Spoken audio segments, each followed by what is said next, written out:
Mummy mummy voting time అయిపోతుందే, నడు జల్ది పోదాం. ఆగు బేటా, ఎక్కడవక్కడనే ఉన్నాయి ఈ బాసాన్లు దోమాలే, ఈ చెత్తంతా క్లీన్ చెయ్యాలి, అప్పుడు పోదాం. అమ్మా ముందు ఇంటి చెత్తని కాదు, రాష్ట్రానికి పట్టిన చెత్తని క్లీన్ చేద్దాం, నడు.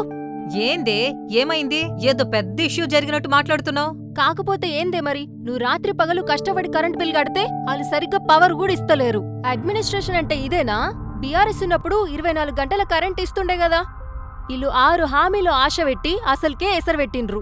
ఈ దొంగల హామీలు నమ్మినందుకు మన స్టేట్ డెవలప్మెంట్ కూడా ఆగిపోయింది. ఈ ఫేక్ ప్రామిస్లు ఇచ్చినోళ్ళకు ఓటేస్తే మన తెలంగాణ ఫ్యూచర్ ఇంకేమైతుందో.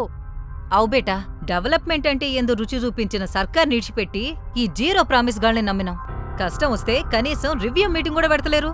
అందుకే మమ్మీ మనకి ప్రాక్టికల్ లీడర్షిపే కావాలి. మాటిస్తే నిలబడే బీఆర్ఎస్ భరోసానే మళ్ళా రావాలి. నడు ఈ చెత్తను ఓట్తో క్లీన్ చేసి మన కారు గుర్తుకే ఓటేద్దాం. చెత్త ఎక్కడుందో ఇప్పుడు అర్థమైంది.